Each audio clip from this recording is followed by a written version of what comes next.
A paz do Senhor, meus irmãos, é um prazer estar novamente no canal do pastor Edivaldo Bueno e nessa oportunidade nós vamos estudar a lição de número 11 da classe dos nossos jovens.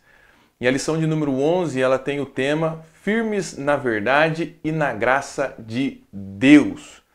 O nosso texto referência está na segunda carta de Paulo aos Tessalonicenses, capítulo de número 2 e verso de número 16, que diz: E o próprio nosso Senhor Jesus Cristo e nosso Deus e Pai, que nos amou em graça, nos deu uma eterna consolação e boa esperança. A síntese da nossa lição diz o seguinte: em tempos de crise, a melhor mensagem que pode ser anunciada a uma comunidade é a consolação.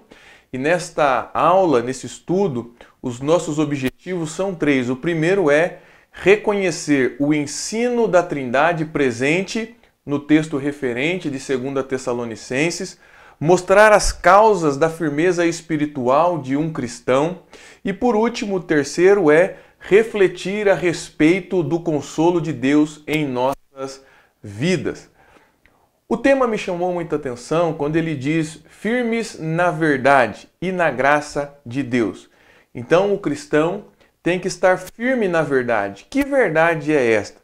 Nós temos que compreender que antes do pecado, ou seja, antes do primeiro pecado cometido no universo, antes da terrível crise provocada por causa do homem rebelde, o seu pecado, o homem que foi feito à imagem e semelhança de Deus, antes deste pecado terrível, antes dessa crise que o homem vive por causa do pecado, antes de tudo isso, o Senhor já planejou e provou um meio de fuga das armadilhas e também da condenação do pecado.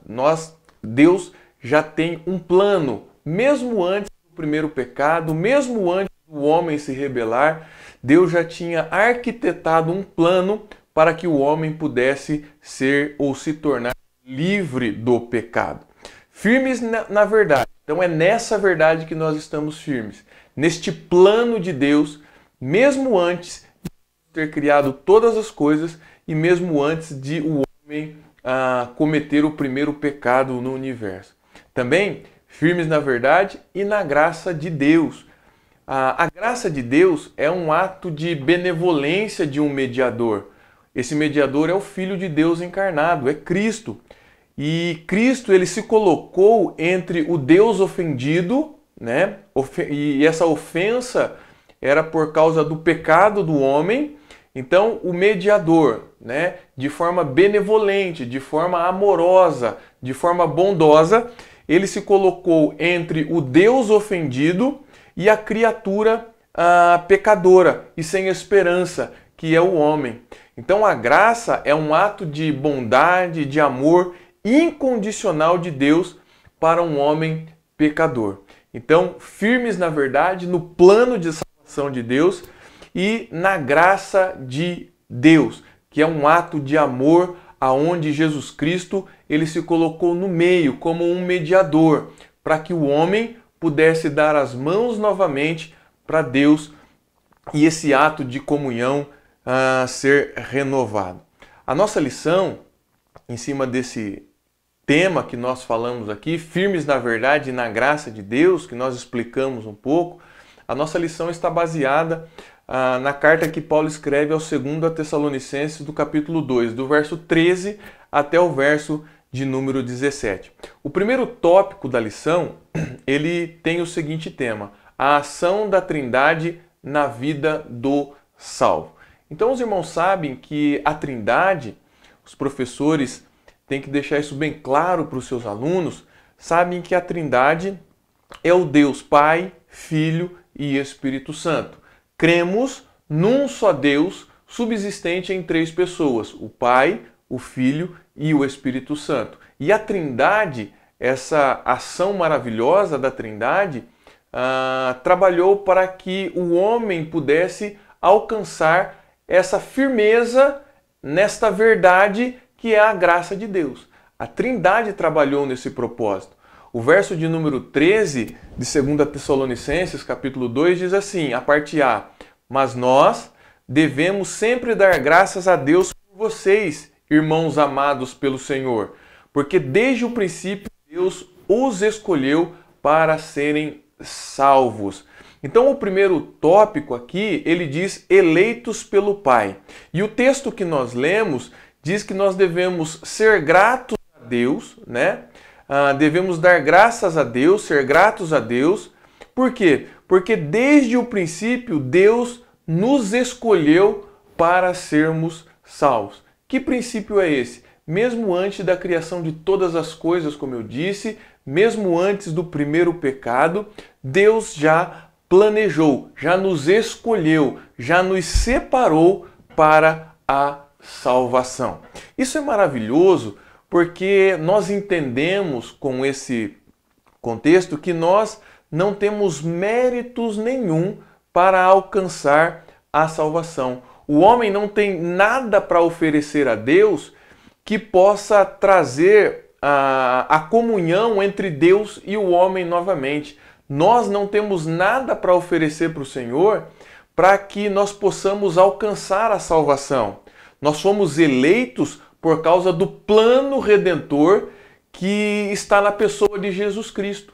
Então, tudo que é necessário para haver comunhão entre o homem e Deus está na pessoa de Jesus Cristo. O homem não tem méritos nenhum para alcançar a salvação. Somos totalmente dependentes da graça de Deus. Foi quando Deus se colocou no meio do homem pecador e o Deus ofendido e fez as pazes novamente. Ele é o elo de ligação entre o Deus ofendido e o homem pecador, e ele trouxe a paz novamente. Então, nós somos eleitos por Deus. Deus nos escolheu. Nós não temos méritos nenhum na salvação. 1 Pedro, capítulo 1, verso de número 1, diz assim: Pedro, apóstolo de Jesus Cristo, aos eleitos de Deus. Olha aqui Pedro dizendo: peregrinos, dispersos no Ponto, na Galáxia, na Capadócia, na província, na Ásia, na Bitínia. Olha o que ele fala de novo. Escolhidos, o verso de número 2. Escolhidos de acordo com o pré-conhecimento de Deus Pai, pela obra santificadora do Espírito, para a obediência a Jesus Cristo e a aspersão do seu sangue. Graça e paz lhes sejam multiplicadas. Pedro vai nos mostrar aqui, da mesma maneira que Paulo nos mostra, que nós somos escolhidos por Deus. E Pedro, ele usa uma frase aqui que mostra a presciência de Deus, ou seja, o pré-conhecimento do Senhor. Ele conhece todas as coisas, sabe todas as coisas. Então Deus sabe quem são os salvos e quem não são os salvos. É por isso que ele nos escolheu para a salvação, porque ele já tem esse conhecimento. Por quê? Porque Deus está fora do nosso tempo, Deus não pertence à mesma cronologia de tempo que o homem pertence. Deus, ele pertence a um outro tempo, ele está numa outra dimensão de tempo. Então o Senhor, ele vê o nosso tempo, tanto o passado, como o presente, como o futuro, como se fosse uma coisa só, como se fosse hoje, como se fosse o agora. Então é por isso que a presciência de Deus dá a ele o poder de conhecer quem são os salvos. É por isso que os salvos já são chamados de eleitos de Deus, como o apóstolo Pedro, ele diz aqui, escolhidos de acordo com a presciência de Deus. E já que ele nos escolheu, ele nos santifica através da obra do Espírito Santo. E o ponto 2 do primeiro tópico diz exatamente isso, santificado pelo Espírito.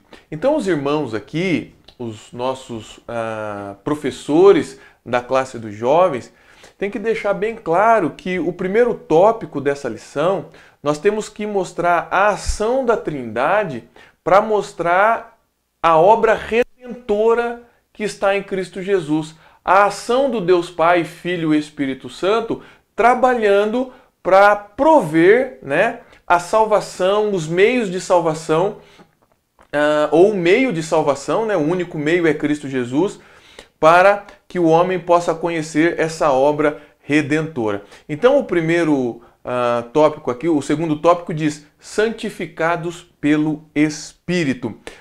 O verso de número 13 de 2 Tessalonicenses, capítulo de número 2, que é o texto-chave para estudarmos essa lição, a parte B diz assim: mediante a obra santificadora do Espírito e a fé na verdade.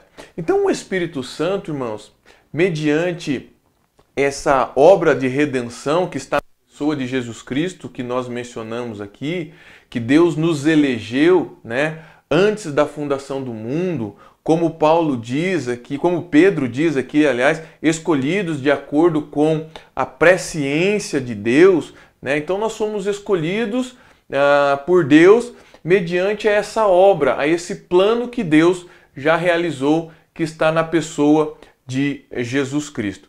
Então, através desse plano, a ação do Espírito Santo, agora, falamos um pouco da ação de Deus, que Deus planejou, que Deus arquitetou esse plano que está em Cristo Jesus, na sua obra, através da sua vida, da sua morte, da sua ressurreição, da sua ascensão aos céus. Então, esse plano maravilhoso de Deus e do Filho, Jesus, nós vamos ver agora a ação do Espírito Santo. Paulo diz, mediante a obra santificadora do Espírito, nós vamos ver a ação do Espírito na vida do ser humano, na vida do cristão.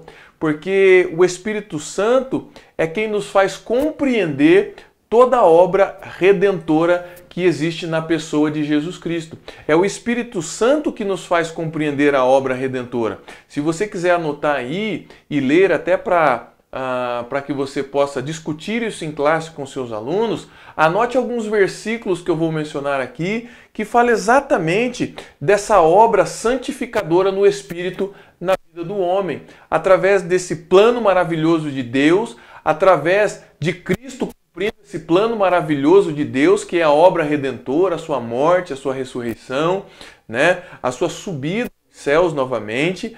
E agora o Espírito Santo trabalha na vida do crente, do cristão, para que nós possamos compreender o plano de Deus e para que possamos crer na pessoa de Jesus, que ele cumpriu esse plano para que possamos alcançar a salvação. Então o Espírito Santo é ele que nos faz crer na obra redentora de Cristo. Anote aí Atos capítulo de número 5, verso 30 ao 32. Vai estar falando exatamente da morte, da ressurreição e da ascensão de Cristo Jesus aos céus. Então o Espírito Santo, ele te faz crer que Jesus, ele encarnou como homem, que Jesus, ele morreu e na cruz carregou todos os nossos pecados.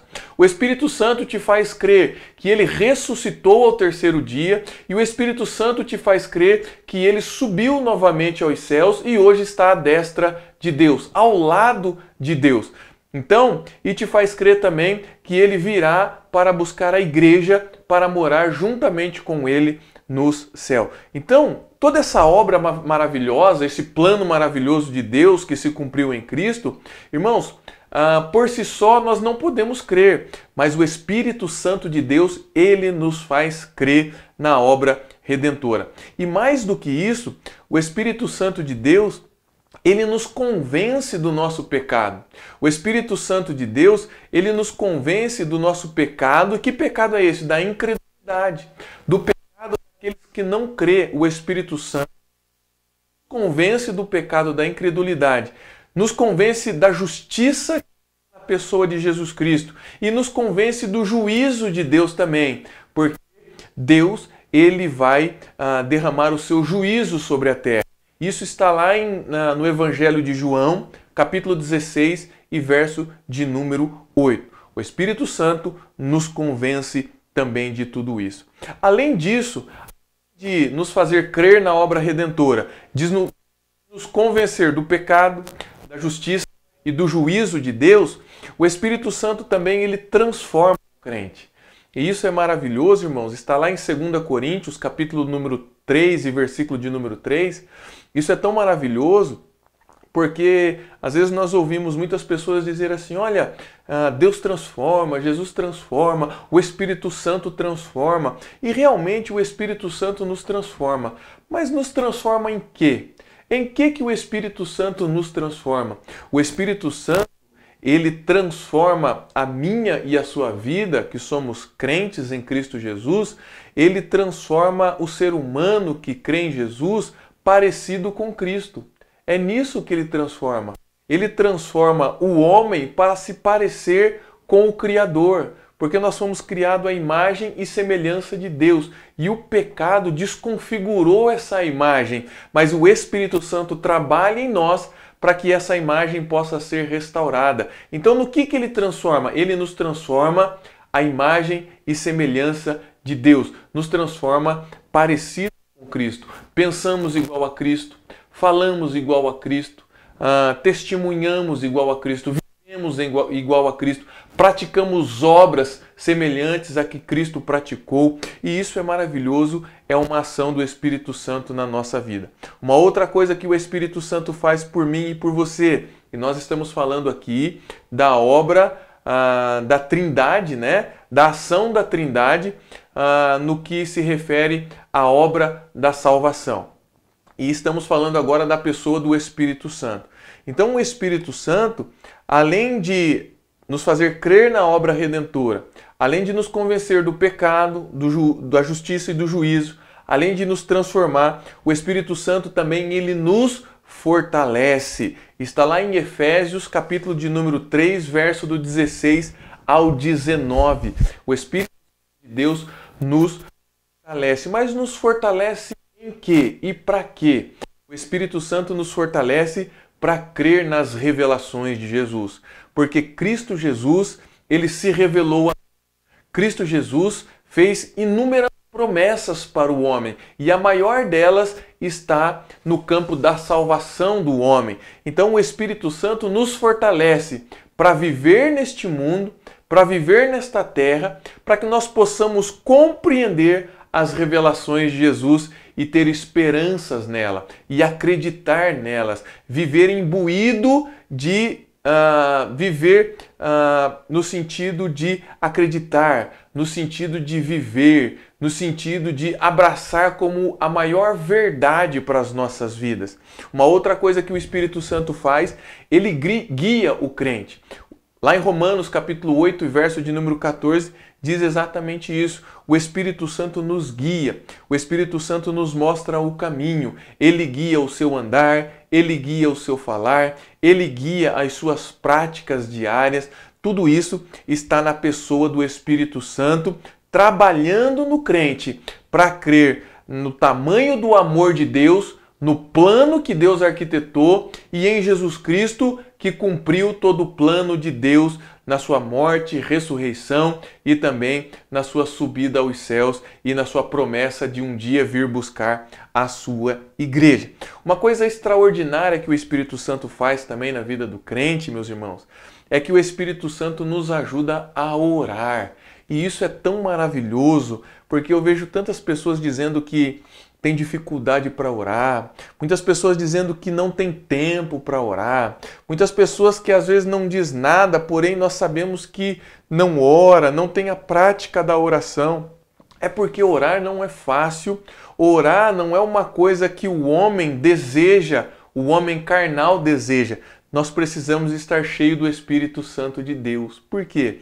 Porque quando nós estamos cheios do Espírito Santo de Deus, Romanos capítulo de número 8, verso de 26 a 27, nos mostra isso, que o Espírito Santo de Deus é Ele que nos impulsiona a orar, é Ele que nos leva a orar. E é por isso que é tão importante ser cheio do Espírito Santo de Deus, porque a oração é a chave para a vitória na vida do crente. É a chave para enfrentar os desafios que a vida nos oferece. E uma outra coisa que eu anotei aqui, tem muito mais coisas que o Espírito Santo faz por nós, mas uma última coisa que eu anotei aqui é que o Espírito Santo, ele nos enche de poder para pregar a sua palavra. 1 Coríntios, capítulo de número 2, verso de número 4, o apóstolo Paulo diz isso, que ele não pregava com palavras persuasivas, ou seja, Paulo não estava imbuído do seu intelecto, Paulo não estava imbuído de mensagens de autoajuda,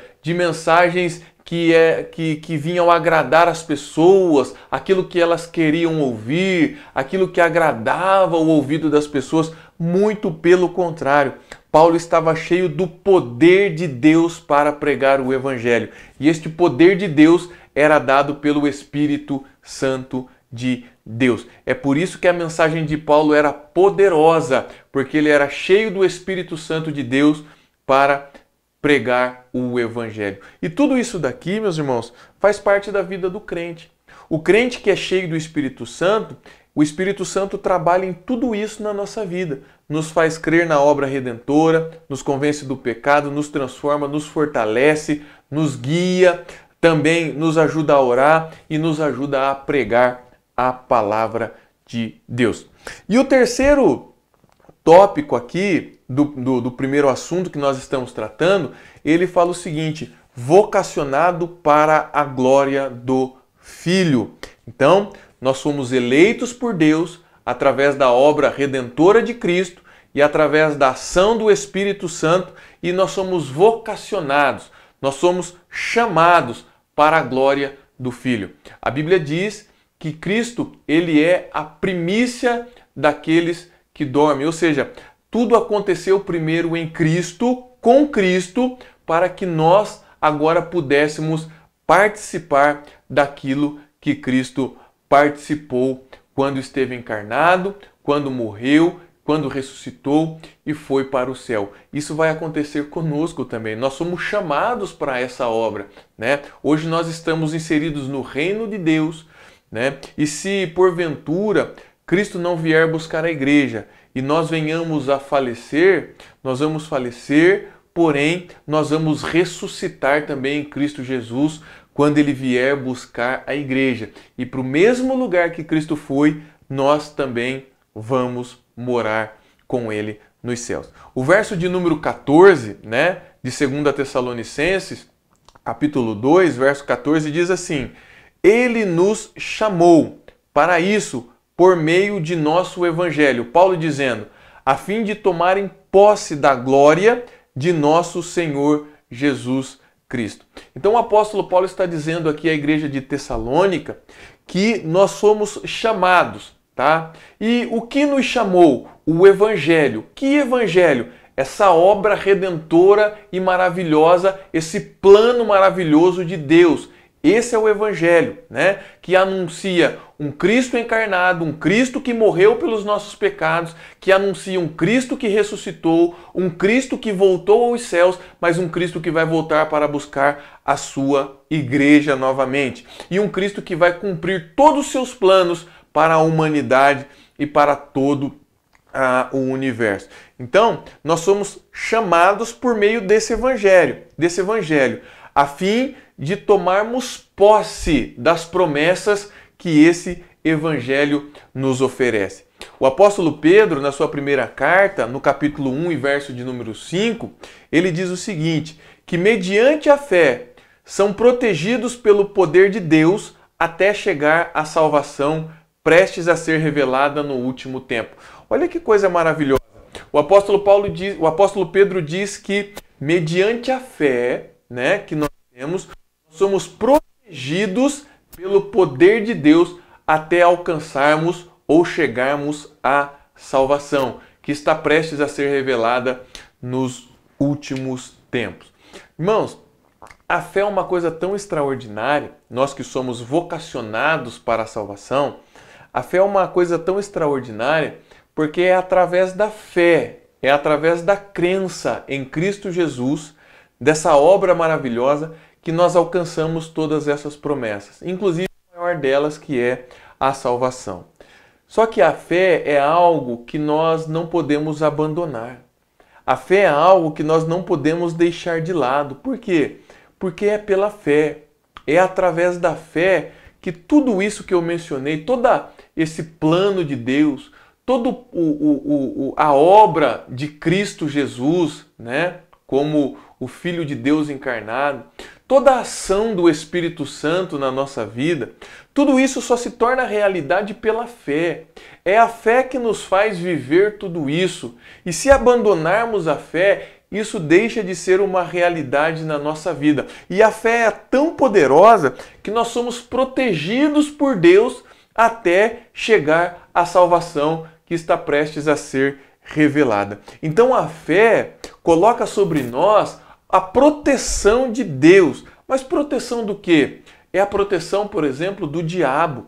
Porque o diabo, ele veio para matar, ele veio para roubar, ele veio para destruir, ele veio para tentar atrapalhar a nossa fé, ele veio para tentar destruir a nossa vida. O diabo, ele está trabalhando para afastar a humanidade de Deus. E a fé, ela nos blinda, ela nos protege. A fé, ela nos coloca como se fosse uma cápsula aonde o diabo não tem acesso, aonde o diabo não tem poder, aonde o diabo não pode chegar. É pela fé que nós somos protegidos por Deus da ação do diabo e dos seus demônios. Também é pela fé que nós somos protegidos da ação da carne, porque o ser humano, depois que ele pecou, né, a carne é algo muito forte, a carnalidade, os desejos carnais, os desejos que estão dentro do ser humano são muito fortes e esses desejos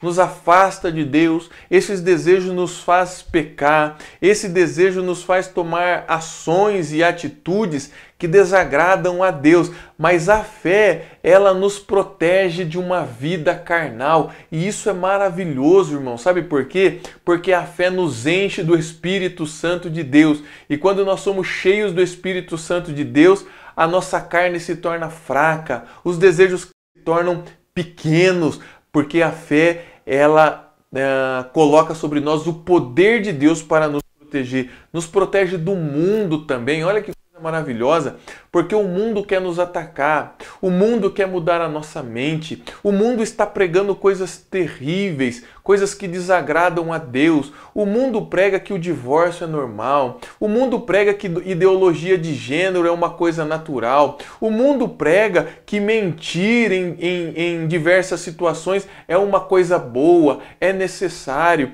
O mundo prega que fofocar, falar mal de pessoas é algo natural do ser humano. O mundo prega que ter relacionamento sexual antes do casamento é uma coisa normal. O mundo prega que o adultério no casamento é uma coisa que acontece, não depende de nós. Então o mundo, ele está pregando muitas coisas que vai entrar em choque com a palavra de Deus. Mas o que nos protege deste mundo? A fé. Porque como o apóstolo Pedro diz que mediante a fé somos protegidos pelo poder de Deus. E isso é glorioso e maravilhoso. Isso, irmãos, anima o meu coração, isso me dá esperança, isso me coloca de pé. E você tem que passar isso para o teu aluno, professor, para que ele possa também se encher de esperança, porque isso é a palavra de Deus. E a palavra de Deus nos coloca de pé para continuarmos marchando triunfante até essa obra que nós somos vocacionados, que é a salvação através da pessoa de Cristo. Vamos viver a glória que Cristo também viveu. Meus irmãos, o tópico 2 da nossa lição diz assim, o segundo assunto da nossa lição de número 11, diz assim, a firmeza do cristão. Então nós falamos aqui que nós somos eleitos por Deus, né? Através do plano, através da salvação em Cristo. Nós fomos santificados pelo Espírito, a ação do Espírito Santo na vida do ser humano. Nós somos vocacionados para a glória. Então tudo isso tem que ter surtir algum efeito na nossa vida. Que efeito é esse? A firmeza do crente. Nós estamos firmes nessa verdade, alicerçados nessa verdade. É por isso que o segundo assunto aqui da nossa lição, ele fala sobre a firmeza do cristão. E o primeiro tópico diz assim, persistência no ensino dos apóstolos. Que ensino era esse que os apóstolos praticavam? Os irmãos sabem que os apóstolos aprenderam este ensino através da pessoa de Jesus Cristo. Tudo aquilo que Jesus ensinou, tudo aquilo que Jesus viveu, agora os apóstolos estavam ensinando, agora os apóstolos estavam vivendo. Então a persistência no ensino dos apóstolos é muito importante para a vida do crente. 2 Tessalonicenses, capítulo 2, verso de número 15, que é o texto base que nós estamos estudando, diz assim: portanto, irmãos, permaneçam firmes e apeguem-se às tradições que lhe foram ensinadas, quer de viva voz, quer por carta nossa. Ou seja, o apóstolo Paulo está dizendo assim, olha, ou através da minha pregação, ou através de alguma carta que eu esteja enviando a vocês, como essa carta de 2 Tessalonicenses, vocês têm que entender que vocês devem permanecer firmes e apegar-se às tradições. Mas que tradições é essa que o apóstolo Paulo está falando? Ele está falando das tradições que são embasadas na palavra de Deus. Irmãos, a palavra de Deus, a Bíblia Sagrada, é muito importante para a vida do crente. Por quê? Porque a palavra de Deus, ela foi inspirada pelo Espírito Santo, né? Os autores da Bíblia Sagrada, eles foram inspirados pelo Espírito Santo a escrever este livro tão maravilhoso que hoje nós temos em nossas mãos. É uma obra de Deus, é uma obra do Espírito Santo inspirando e auxiliando os autores para que nós pudéssemos ter a Bíblia em nossas mãos. Então, se o Espírito Santo inspirou os autores a escrever, se a Bíblia é uma obra de Deus para chegar em nossas mãos, como um manual para conhecer a obra tão maravilhosa de Deus para a salvação do homem e para a restauração da comunhão do Deus ofendido e do homem pecador através de um mediador chamado Jesus Cristo, para que isso possa se tornar uma realidade na nossa vida, a palavra de Deus é muito importante. E a palavra de Deus é tão importante e é ela que nos enche do Espírito Santo. Porque se a palavra de Deus é inspirada pelo Espírito Santo, quando nós lemos a Bíblia Sagrada, nós estamos fazendo o quê? Nos enchendo do Espírito Santo de Deus. Então eu já vi muitas pessoas, muitos alunos perguntarem: como é que eu me torno cheio do Espírito Santo de Deus? A maior arma para se tornar cheio do Espírito Santo de Deus é quando você lê a Bíblia Sagrada. É quando você debruça parte do seu dia a compreender a palavra de Deus. Quanto mais você lê, mais cheio do Espírito Santo de Deus você é. Para que você possa estar convicto das tradições, dos ensinos, daquilo que Deus planejou para a salvação do homem. Então, quer ser cheio do Espírito Santo de Deus, né? Continue persistindo no ensino dos apóstolos. Que ensino é esse? A Bíblia Sagrada. Quanto mais você lê, mais cheio do Espírito Santo de Deus você é. E quanto mais cheio do Espírito Santo de Deus você é, o ponto 2 aqui do segundo assunto, ele diz assim: convicção nas tradições. Ou seja, mais convicto você está nas tradições, alicerçados na palavra de Deus. Irmãos, cada igreja, né? Cada igreja, e hoje nós temos diversas igrejas e temos muitas tradições, mas nós temos que entender que essas tradições que as igrejas trazem hoje, elas têm que estar alicerçadas na palavra de Deus. Elas têm que ter um vínculo com a palavra de Deus. Senão, ela se torna algo inútil, que não vai edificar a nossa vida.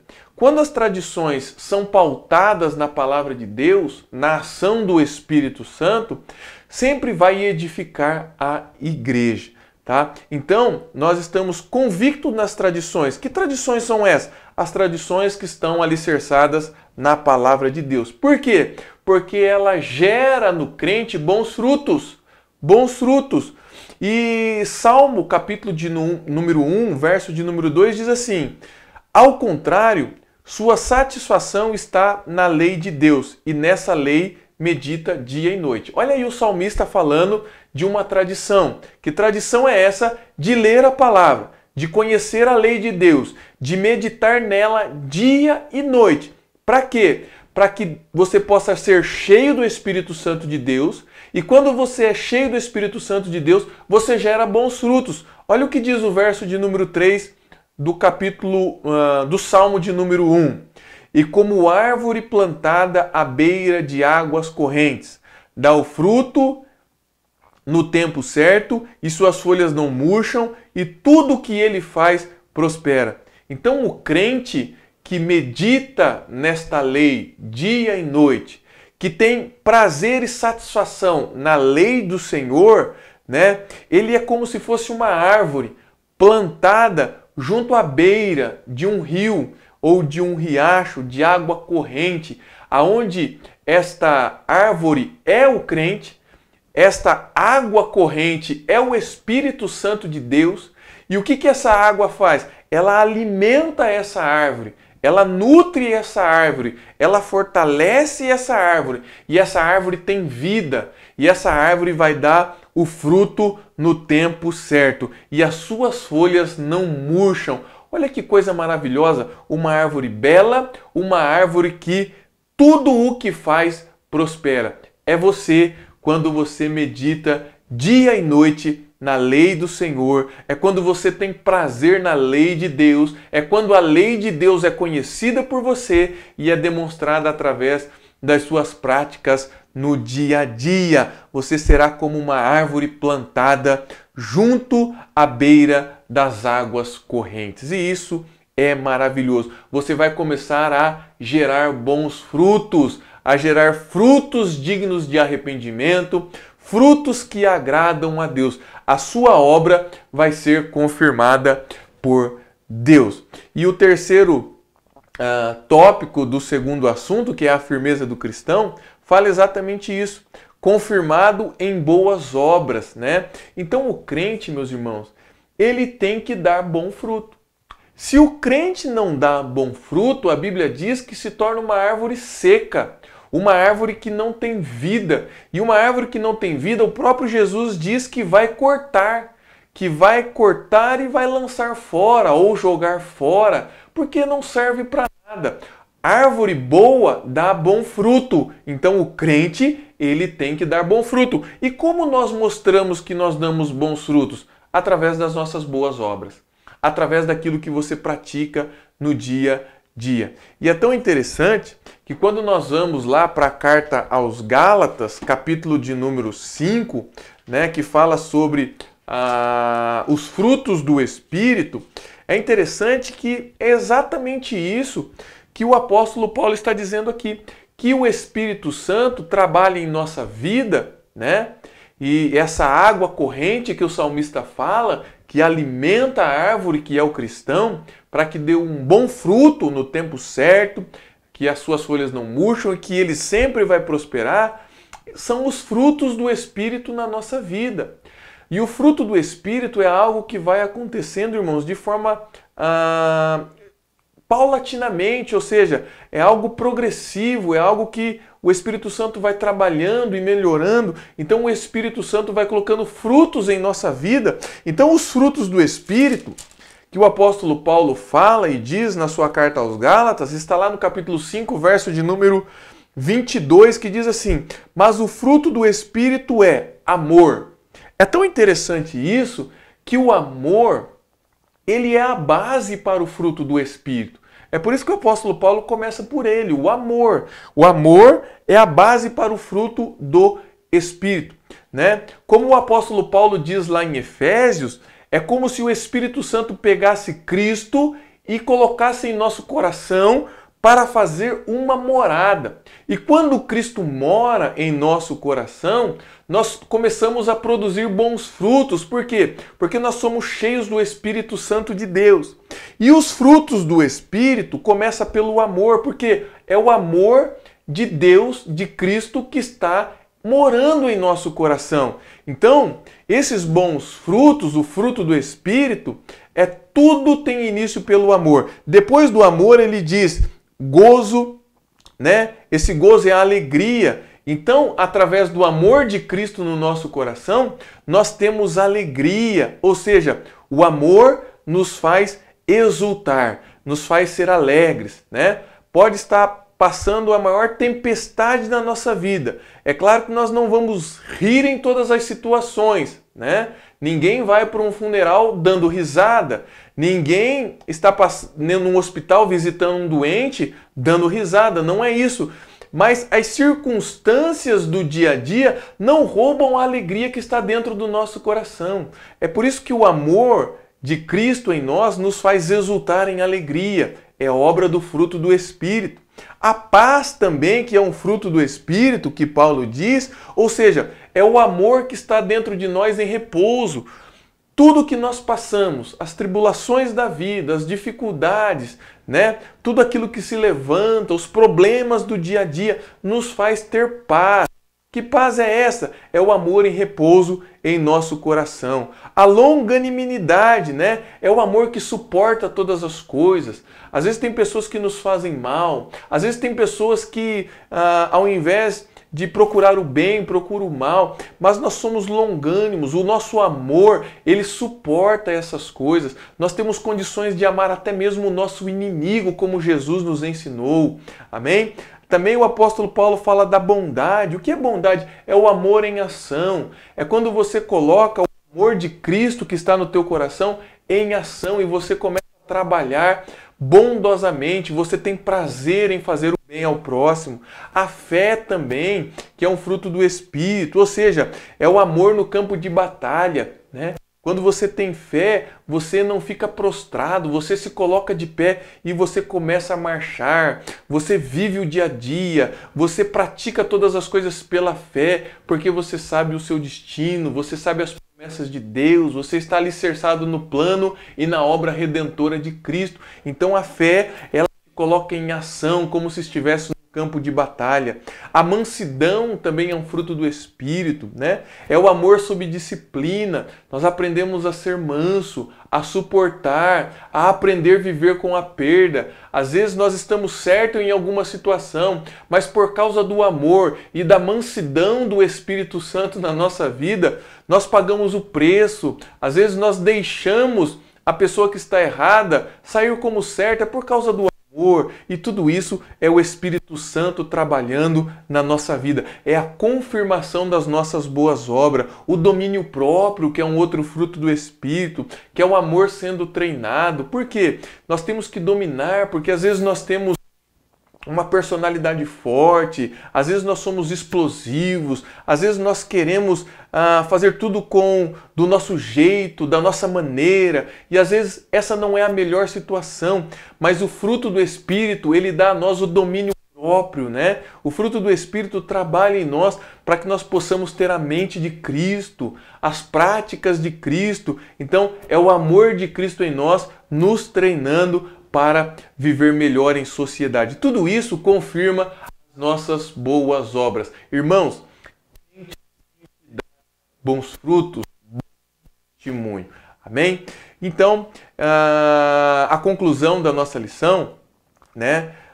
Ela diz o seguinte, para a gente concluir toda a nossa linha de pensamento aqui. As palavras de Paulo, aquela comunidade que está falando de Tessalônica, tinham como objetivo o desenvolvimento sadio dos crentes. Eles nem deviam angustiar-se quanto às coisas futuras, muito menos estarem aflitos com relação ao seu estado eterno. Consolo é a palavra-chave para entender este momento da escrita apostólica, os irmãos em Tessalônica. Que a certeza de consolo para aqueles irmãos fortaleça também os nossos corações. Então tudo isso que eu mencionei aqui, toda essa obra maravilhosa, toda essa ação do Espírito, toda essa firmeza que nós temos, né? O cristão tem na sua vida através da ação do Espírito Santo, todo o fruto do Espírito, tudo aquilo que o Espírito Santo faz por nós, toda a convicção que nós temos através da palavra de Deus, que nos fortalece, que nos ajuda, toda essa obra grandiosa é para trazer consolo para o nosso coração, para os dias maus, para os dias de crise. Hoje nós estamos vivendo tempos de crise. Acabamos de presenciar aí um momento único no Brasil, um momento onde manifestantes, né, caminhoneiros, praticamente parou o Brasil e nós vivemos aí tempos difíceis, de escassez, não tinha combustíveis nos postos, não tinham mantimento nos mercados, os hospitais estavam entrando em crise, né? As farmácias já não tinham mais medicamento e tantas coisas que aconteceram e nós vivemos isso, presenciamos isso, nos assustamos com isso, mas nada disso tira o consolo do Espírito Santo do nosso coração. Por quê? Porque assim como Paulo pregava à igreja de Tessalônica, nós estamos nessa terra, mas nós não pertencemos a essa terra. Nós somos vocacionados para a salvação. Amém, meus irmãos? Então, querido professor, espero ter ajudado, querido aluno, espero ter contribuído aí para a sua aula, que você possa abençoar os seus alunos através dessa aula e que Cristo Jesus continue nos ajudando e nos abençoando. Se você gostou do vídeo, deixa aí o seu joinha, se inscreva no canal do Pastor Edivaldo Bueno, se possível divulgue este canal para que mais pessoas possam ser abençoadas através dessas lições que nós trazemos aqui semanalmente. Deus abençoe a todos, um grande abraço e fiquem na paz do nosso Senhor Jesus.